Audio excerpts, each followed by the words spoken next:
Okay, sound check. Back again for another edition of broadcast news of Chris Child for Peaky TV. Boxing. Right, we're going to be talking Canelo Triple G. Now, what's been happening is that there's going to be a fight in September, Triple G and Canelo. It's a rematch. The first match was a draw, and the last video I did, we were talking about A side and B sides. Now, to me, Triple G is the A side, but because of the Mexican market, he's classed as the B side. Now, with the what Mexicans are like when they follow the boxing, especially the ones that follow it in America, they pin all their hopes on one man, like they used to with Oscar De La Hoya, and they bring in an incredibly amount of money and revenue into Las Vegas. That's the reason why he's classed as the A side. But the shortcomings that Canelo has got, it doesn't speak English. Where Triple G actually speaks English a little bit. He can say, okay guys, yeah, this is great, thank you guys for coming along. And so he has some English that he can speak where Canelo isn't. But why I'm really looking forward so much to this fight is because it's like a brand new fight. It's not like it's the old fight redone. It's a brand new fight. And with all the stuff that went on with Canelo, with his drugs ban, and for taking PEDs, I can never work out the abbreviation. I don't know what it means anyway. Taking something, but it was all about the meat that he consumed in Mexico, which they're on the banned steroid list. And I'd already done a video about these two gentlemen because I do like the both of them, and I'd like them to have another draw so they can fight again, fight 6 times. I'll keep watching. Because I like their styles. I do like Canelo's style. He's a Mexican, but he fights a bit like. Now, I don't want people to take this the wrong way, but he just fight a bit like a black man, as in he's got that lovely shoulder roller. He moves his head well. He uses the ropes. He feints. He'll set you traps. And Tyson Fury fights a little bit like that as well. He's cagey and he's elusive. He's an elusive figure, where Triple G is. He'll walk you down, bang, bang, bang. He very rarely takes backward steps. Now, I remember seeing a fight with Danny Jacobs fought against Triple G, and with Danny Jacobs, he had quite a lot of success against Triple G. Didn't win the fight, but he was close enough for him to fight again, but not now because Danny Jacobs seems to be a bit inactive. But with Triple G and Canelo, they at the moment are running the middleweight division. When I say middleweight, I'm talking about from super welter, middle, super middle. That between 145 to up to 160 pounds. So there's about 15 pounds in it. So at the moment they can fight at catch weights, go down, go up. But the guys who are involved in that division, the Charlo brothers, what's his name? Saunders, who's got a belt. Billy Joe Saunders, one from I think he's from Manchester or somewhere. And there's also Danny Jacobs. Who else is there? There's quite a few American fighters that are in that mix, and it's a very, very hot division. I mean, even in this country, you can probably throw James DeGale in there and Chris Eubank Jr. So, my son's ringing at the moment. TJ, I'll speak to you in a bit, TJ. I know West Brom lost today, and I know you're only ringing to gloat, but you got to pay tomorrow on Monday, so shut up. Anyway, so going back to what I was saying about the middleweight division. The middleweight division at the moment is hot, but you don't seem to get the fights that we had back in the late 80s and the early 90s that you do. They haven't got them fights now because it's so easy to avoid a fight. Now, a fighter would rather give up his belt and lose money than lose a fight. Where back then, you fought, you lost, you fight again. You were still credible, even if you had a loss on your record. You still had a credible. Where in this day and age, if you got a 0 record, oh, I don't want to get rid of that 0 record, or do I take a risk and fight that man? And switching from middleweight to heavyweight, I think that's what's happening with the 3 heavyweights at the moment. Fury, Joshua and Wilder. They don't want to lose their 0 record. Now Dillian Whyte, he'll fight anybody because he's already lost, and he says, "I'll fight anyone. I don't mind. I'll take on all comers." Joseph Parker's the same. He's lost twice now. Derek Chisora's lost God knows how many times. You know, he's borderline journeyman. He's borderline got a journeyman's record, but he's still a viable fighter. Takam's probably had about 3 or 4 losses, but the 3 protagonists, this is what I call them: Mr. Wilder, Mr. Fury, and Mr. Joshua. They're protected, and they're protecting themselves. They're living off some form of glory, but they need to fight each other, like how the middleweights are. Now, Triple G fought Canelo once already, and it was a draw. Someone was saying that if you were to put money on it, you'd say Triple G won that fight. But it was close enough to call it a draw and then do it again. You got to remember, this is boxing where, you know, not everything is done by the rules. If you think that is, you know, think again. Not everything's done by the rules in boxing. So, at the moment, you've got fighters in America who Eddie Hearn is trying to sign him on the zone, and you've got fighters in this country who are up and coming. So you have, I say that they need to get a World Super Series of middleweights, catch middleweight, so you can be between 140, 150 and 160. Say put £10 in it, and you put them in a round robin or a knockout, and get it on. You know, put it on, I don't know, the Zone or Sky or something, and have it as pay-per-views, because some of the fights will be really good. Because if you had the Charlo brothers, imagine one of the Charlo brothers against Triple G, and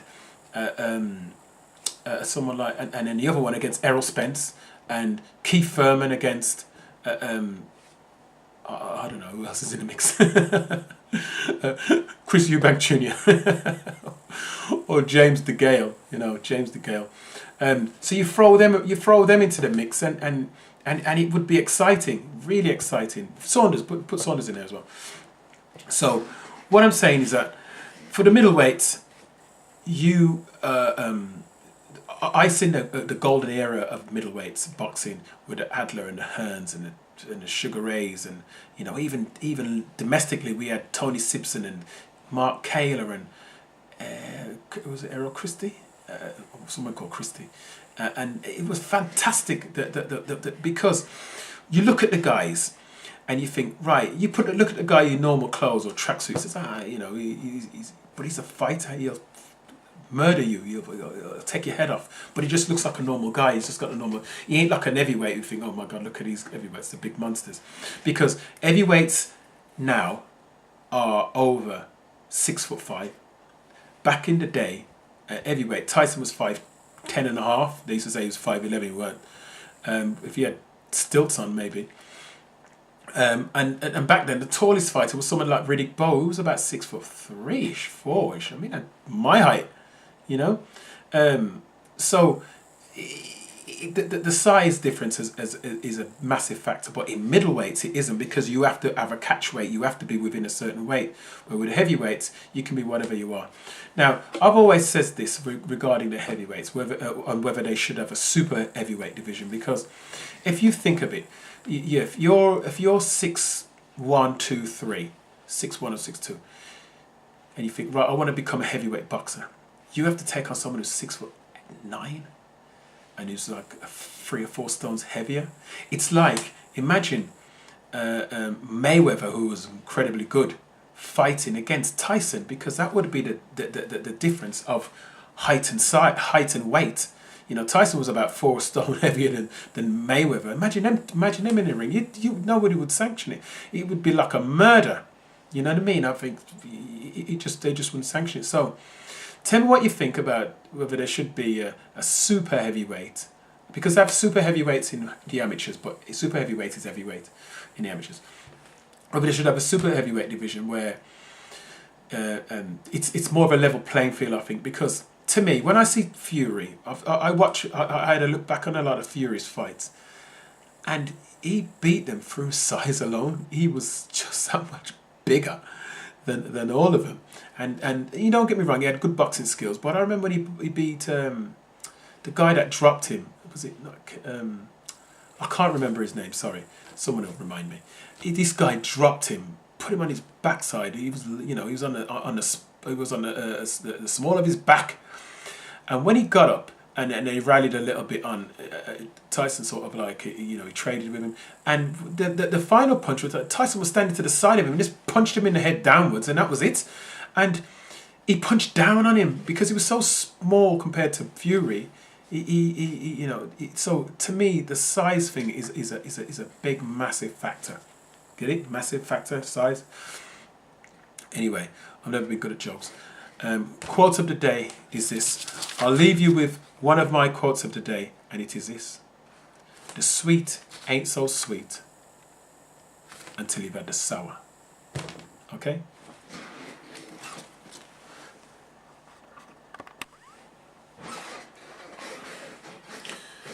Back again with another edition of Peaky TV with me, Christopher Child.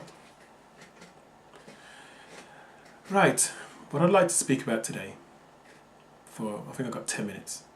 Please, I need to rant. Christopher Eubank Jr., where are you? Now, I'd have to say about 6 months ago, Eubank Jr. was on every social media. Just before he fought George Groves in the Super Series semi-final. And he was, I remember his press conference, he was all buzzing, rolling his shoulders and, feeling all enthusiastic and cocky and confident, saying, "George, are you ready?" This was at the press conference, or press conference before the weigh-in. And George Groves kept his calm, kept his composure, kept his counsel very well. And you see what happened in the fight. If you didn't see the fight, you can touch a link to it somewhere here. There, right? Anyway, so watch that fight and you tell me. I think when I actually watched the fight, I thought, well, Eubank, he was rocking and rolling and throwing up a few haymakers all over the place, but it was a bit closer than probably. I'd give it to George Groves, but it was a bit closer than I think they were saying it is. Now, Chris Eubank Jr. is someone who wants to be disliked, just like how his dad was back in the 90s. When Eubank fought Ben was the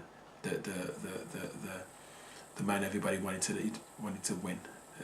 Eubank. A few people, people who liked Eubank, you think, oh, they're very odd. Why would you like Eubank? He's cocky. Look at his stands there posturing and what's with this man? Why does the man just chill?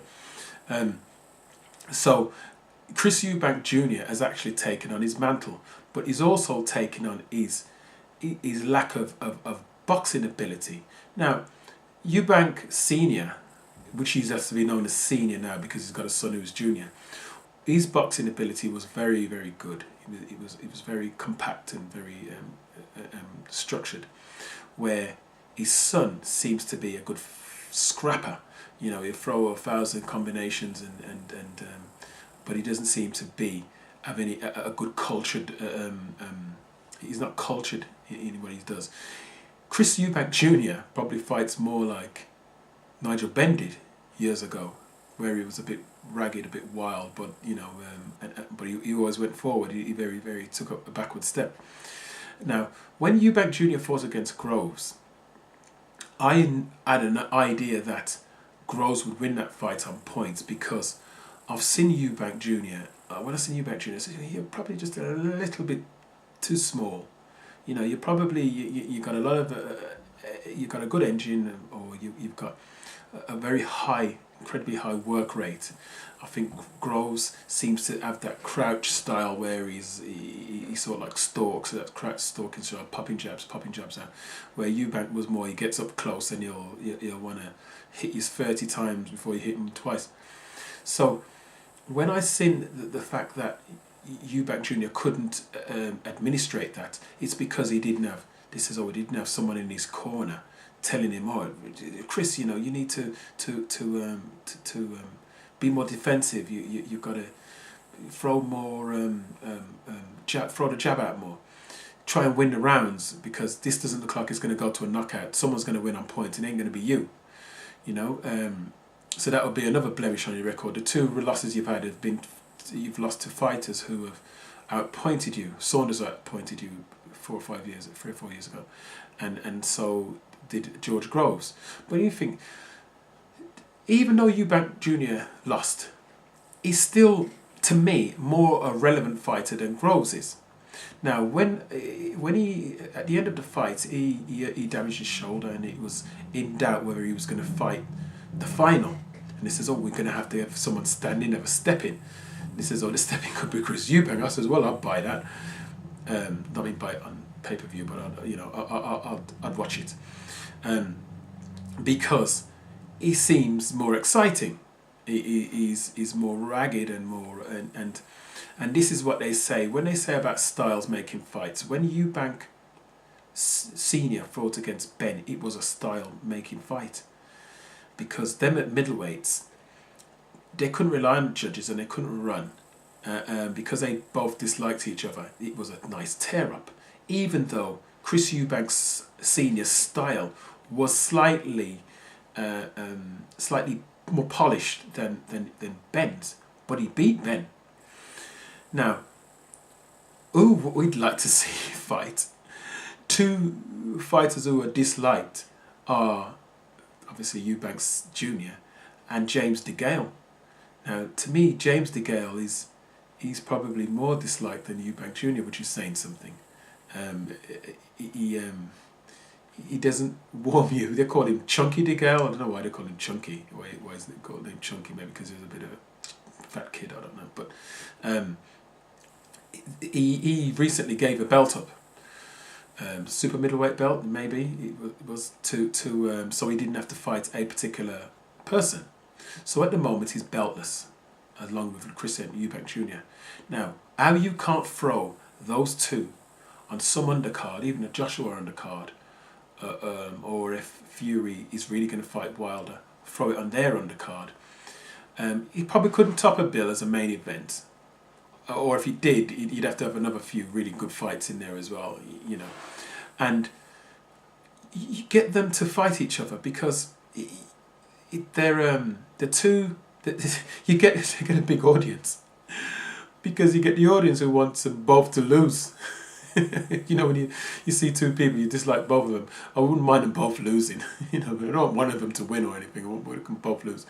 And something tells me that would be an incredibly good fight. It'd be a real barnstorm, a real tear up, because Chris Eubank will not walk backwards. I couldn't imagine him stepping backwards.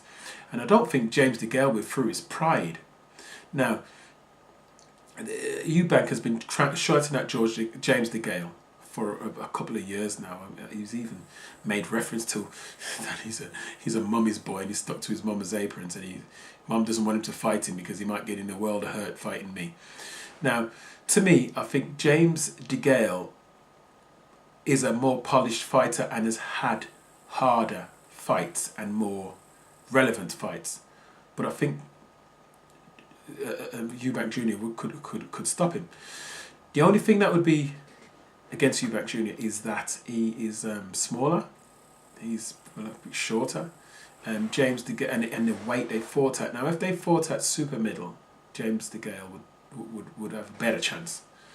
But if they fought a catch weight that's in between super middle and middle, like a weight that you just get in the middle of them two, then I reckon that would be a good fight. I'm not sure who promotes DeGale at the moment. I know he was with Al Heyman at one time. I don't know if he's still with him now. And Eubank Jr., I think they're promoting themselves, and they're on I think they're on Dave or something like that. So to me, it's a fight that I think that would be very good. I'd watch that one. But also another domestic, which would be classed as a domestic fight, but it'd be a domestic fight at world level.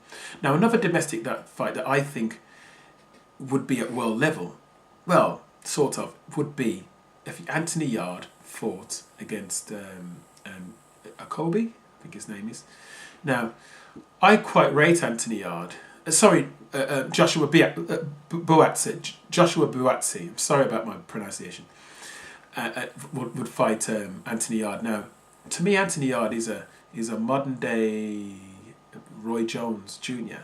Not as good though, but he's got that sort of sling about him. And Buatsi, I find he's like he's quite methodical. He's very good technically, and he does remind me a bit of Bernard Hopkins. Now, when Bernard Hopkins fought against Roy Jones Jr. back in the 90s, Jones Jr. beat him, but when they had the rematch, Hopkins won, and because he had better longevity, Hopkins did than Jones Jr. But them two, they need to fight now. But the only thing that would be in the way is their promoters. You've got Eddie Hearn on one hand and Frank Warren on the other hand, and they don't get on. They don't like each other. So what's stopping fights these days? As we say before, the fighters, they'll fight each other. They'll fight each other for free. They'll fight each other on my front garden. But it's the promoters. Obviously, the promoters want to make their money. They want the fighters to make the money, but they want to make their own money first. Then the fighters can get paid. So that's something that is in the making, I hope. And I hope that they could probably have it on Sky and BT Sport or Box Nation. You can have it on both. You can subscribe to whichever one you want. You know, they could both have it on there. And another heavyweight fight that I think should happen. They're both young. They're both in. No, I wouldn't say one's particularly young, but one of them's very young. I think they should get Daniel Dubois in there with Joe Joyce. You think, what? Joe Joyce had 4 fights, Daniel Dubois had 7, 8? Why not? You have a loss at the start of your career, and you can thrive. You can go forward because the loss will add something to you. You might be a 1 on your record, but it can add something to you. When did he have the loss? Oh, it was way back in his career. Klitschko's, Tyson, Fury, not Fury, Mike Tyson and Holyfield. They all had losses.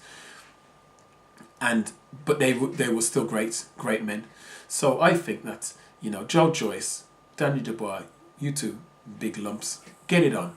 You know, I've seen your boxing styles. I've seen Joe Joyce's boxing style, and that gentleman is a serious robot.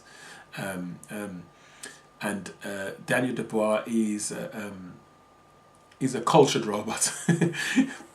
but you know, when I see how these heavyweights move today to how they used to move, you know, even bigger heavyweights than them back in the day. And I know I always seem to be talking back in the day. People, I should call this channel Back in the Day rather than Peaky.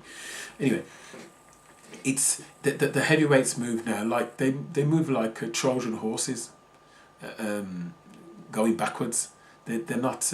They don't seem to have they should take dance lessons to make them move a lot better, make them more slicker.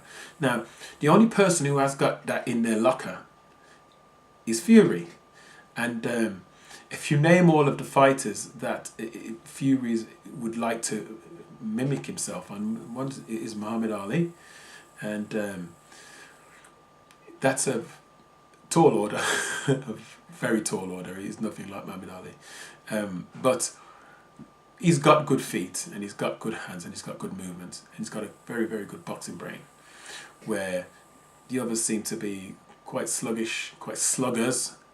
Joshua moves up okay, but you know, as you say, I know I started off about middleweights and the Gale and Eubank, but boxing was always run by the heavyweights because they're mountains, they're monsters of men, and the heavyweight champion of the world is usually considered as the baddest man on the planet. I know the only one baddest man on the planet was Tyson, where he was self proclaimed the baddest man on the planet. But back then, he didn't disagree with him. I think he got announced the baddest man on the planet in a few of his fights. And I seen the one fight he had where the guy Galata was a monster. He was about 6'5" and he was huge. And if you walked into this room, he'd go dark. And he got into the ring with Tyson, and Tyson had to look up at him like this when they had the face off. And Galata looked quite furious, and he was looking at him with fire in his eyes. And then he took a punch on the head in the first round, and from then he got his cornerman to pull him out, and they didn't want to pull him out. They says, "You ain't going nowhere. You sit down there. You're disgracing yourself." And he stood up and he says, "I quit. I don't want to fight this man. I quit." And this is when Mike Tyson went in his prime. It was when he was in the mid-90s, and he says, "I quit." And you thought to yourself, if you go on YouTube, you can see it, Andrew Galata, Mike Tyson, and the fight itself wasn't particularly brilliant because it didn't last very long, but before the fight and after the fight was fantastic. It was, you could watch it over and over again. When Galata got out of the ring, he stepped through the ropes, and people were throwing things at him. They threw some it was like maybe pop soda, or it was red, and it splashed up his face and went all down, and it looked like blood just been splashed all over him. It was very dramatic, and you seen the camera running backwards and him running, chasing him, and it was and then when they interviewed him in the dressing room afterwards, they says, "Mr. Galata, what happened? You're a proud," because he was from he fought out of Chicago, but he was from Poland. Krakow maybe, and he says, "Mr. Galata, you're a proud Polish man. Why did you quit like that?" And he just says, "It was not my day today. It's not my day today." And he says, "Oh, what about Tyson? He headbutted me. Oh, I slipped," and he didn't give him any credit at all. But there's one thing that the commentator said towards the end of the contest when he says Galata is either scared or terrified, or a little bit of both. It was really good the way he put it, a lot better than me. Anyway, so that's what we want. We want to see Eubank Jr. versus James DeGale. We want to see Daniel Dubois take on Joe Joyce, and we want to see this year. We want the agents or the managers, promoters, TV, whatever, to get together and give us what we want. Give us the fights we want. We're willing to pay for it. Well, I can stream it, and or I can try and get a free press pass and go in for free. Didn't work the last time. So this is what we want. So get some good fights on there for the public, for our viewing pleasure. I said it was going to be 10 minutes, more like 20. Sorry to rabbit on, but when it comes to boxing, I like to make a big shout out to Hatman, Mr. Hatman. I'm coming for you. I'm coming for you. That's what Tyson said to I think he said it to Lennox Lewis. No, Hatman. I listen to a lot of your videos, and I think you talk good. Got some good sense. I do like Boxing Social, Michelle Joy Phelps, and IFL TV, all the social media, boxing media channels, and even Dante's Boxing. I enjoy. Hopefully you'll subscribe to my channel too. I've subscribed to yours, and you hit the subscribe button there, and there's one up there, and we'll all. In a boxing community, we'll all socialise. And right, quote of the day. If anybody wants a quote of the day, which I usually put in, have I got one? Is that one? No. No, I haven't got a quote of the day today. So if you go off this, whenever you go into a boxing ring, you take your life in your hands. There you go.